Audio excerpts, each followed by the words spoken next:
Merci de nous accepter chez vous et bienvenue à ce grand rendez-vous. 2 heures de news, c'est déjà parti. Vous le savez peut-être bien, la société civile venait de faire une déclaration comme quoi le pays tend vers le chaos et qu'il est important de mettre autour d'une table l'opposition et la majorité. C'est une initiative donc de la société civile. Nous allons chercher à comprendre si réellement le chaos est en voie de venir en RDC ou alors c'est possible de contourner le chaos. Nous allons en parler avec Eagle Kalonji, il est analyste politique. Bonsoir. Bonsoir monsieur. Voilà, le deuxième sujet recevra sur ce plateau Maître Eric Bilalé, il est porte-parole adjoint du MLC.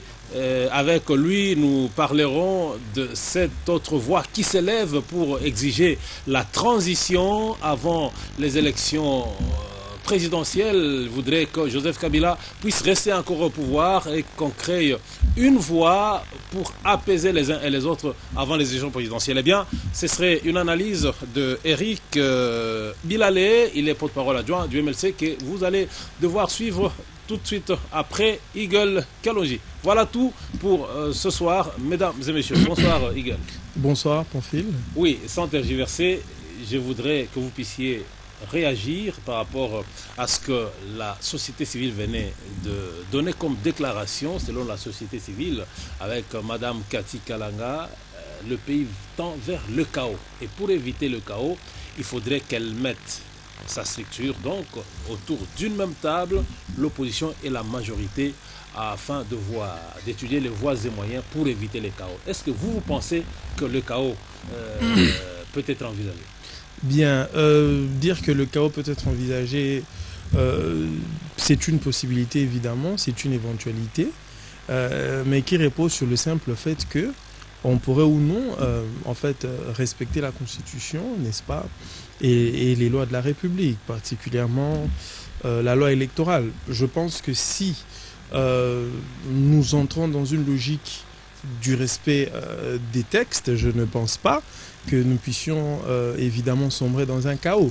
Quoique nous sommes conscients aujourd'hui que, eu égard à la situation qui prévaut dans notre pays, c'est-à-dire là il s'agit de la situation politique, il est un besoin fondamental que l'on se parle pour essayer, n'est-ce pas, de dissiper toutes ces zones d'ombre, dissiper particulièrement ce nuage qui s'assombrit de plus en plus parce que d'abord, dans le chef des acteurs, il y a un déficit criant de confiance, mais également il y a une inadéquation entre ce qui est dit et ce qui est fait sur terrain. Donc c'est en fait là les germes justement de ce chaos qui, à notre sens, est en train de se dessiner effectivement, de se profiler à l'horizon, mais qui ne pourrait être que le corollaire, n'est-ce pas, du non-respect des textes. Oui, est-il possible aujourd'hui, parce que vous êtes l'un de ceux qui suivent de plus près la situation politique du pays, c'est possible aujourd'hui de mettre autour d'une même table l'opposition, la majorité, afin d'éviter ce chaos, entre guillemets? Bien, c'est possible, mais en fait, la question fondamentale est de savoir pour quelles raisons.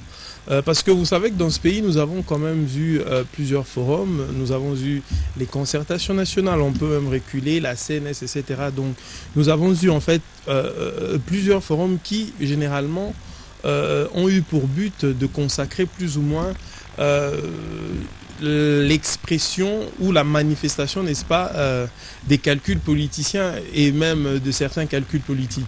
Donc nous estimons que dès lors que une concertation ou un dialogue repose sur le simple fait de vouloir se servir justement, c'est-à-dire d'agiter comme un épouvantail ce chaos pour pouvoir en tirer des dividendes politiques, je pense que c'est quand même quelque part malhonnête. Si c'est un dialogue qui visera, n'est-ce pas, à accorder les violons, ok? Si c'est un dialogue qui visera en fait à mettre en phase les petites incohérences ou les petits antagonismes qui peuvent exister, particulièrement restaurer le capital confiance, je pense qu'il est opportun.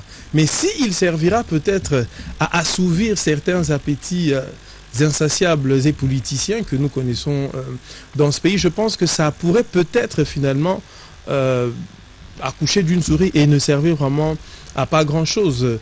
Et même à la limite être peut-être le forum de trop. Oui, Igor, est-il possible au jour d'aujourd'hui que les politiciens congolais en général puissent fédérer autour d'une idée? D'autant plus que l'opposition elle-même d'abord, et il y a une crise de confiance dans le chef des opposants eux-mêmes. Du côté de la majorité également, il y a cette crise de confiance. Est-ce que c'est possible? Aujourd'hui, nous avons plusieurs ailes de l'opposition. Dans la majorité, il y a également plusieurs branches qui ne se font pas mutuellement confiance. Est-ce que ce serait possible, eu égard aux enjeux actuels, que tous les opposants, enfin, que dis-je, que tous les politiciens puissent fédérer autour d'une idée pour sauver le Congo? Bien, vous savez, autour d'une idée, mais laquelle? C'est en fait ça la grande question. Parce que on peut avoir des idées, mais en fait, je pense que la pertinence d'une idée ne repose pas sur le simple fait qu'elle soit une idée, ni même encore sur ce qui peut en découler. Mais en fait, la véritable opportunité d'une idée est si elle répond au fait aux aspirations profondes de la population, ça c'est la première chose, mais également si elle peut justement, comme on a eu à le dire, éviter que nous puissions sombrer dans un certain chaos. Vous vous rappelez que j'étais ici, je pense, au mois de janvier, alors que la situation politique du pays tournait presque au vinaigre. Nous étions là à l'affût, nous avons rencontré plusieurs personnalités de la majorité et même de l'opposition aussi. Et nous avons échangé autour de cette question, mais qu'en est-il ressorti profondément? Et ça, c'est un constat personnel que j'ai fait. Tout le monde veut le pouvoir. Les uns veulent y rester et les autres veulent conquérir. C'est-à-dire qu'en fait, les actions politiques, particulièrement par les temps politiques qui courent, visent plus soit à la conquête ou à la conservation du pouvoir. Et cela, quelquefois, au détriment des intérêts vitaux de la population. Et c'est ce que nous estimons, en fait, être inadapté, inadéquat, parce que en fait on ne peut pas mettre en place dès lors qu'on fait la politique, mettre en place des initiatives qui systémiquement et systématiquement consistent toujours soit à conserver les uns au pouvoir ou à en faire accéder d'autres. Je pense que ça a toujours été un problème pour notre pays. C'est la raison pour laquelle beaucoup ont l'habitude d'exacerber les fissures sociales et sociologiques qui existent particulièrement à l'intérieur du pays, pour que quand ça crépite, quand il y a des problèmes là-bas, on veut directement ici en fait se faire passer pour celui qui apporte les solutions. C'est en fait cette surenchère politique qui particulièrement m'a toujours chiffonné.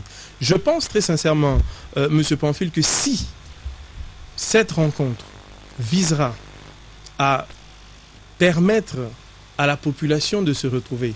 Et dans cette hypothèse-là, je me pose bien des questions.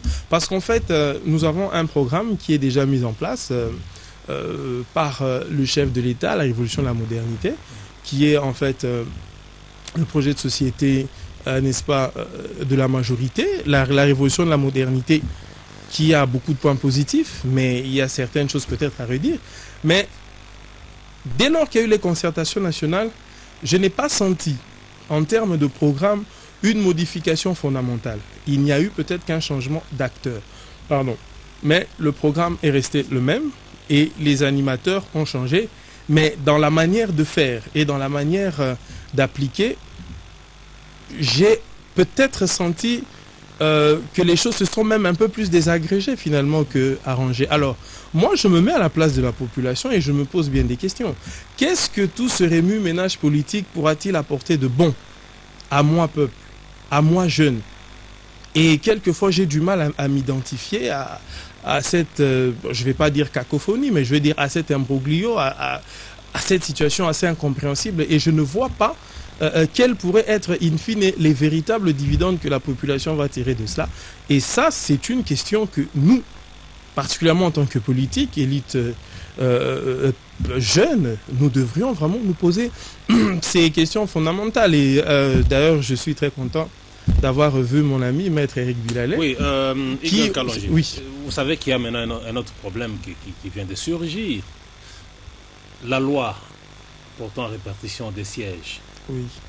qui autrefois n'avait pas été votée à la Chambre haute du Parlement, tout simplement parce que le quorum n'était pas atteint. Oui. L'Assemblée nationale a voté de la belle manière, renvoyé au Sénat, le Sénat a convoqué une deuxième session extraordinaire dans laquelle cette loi a été votée à l'unanimité.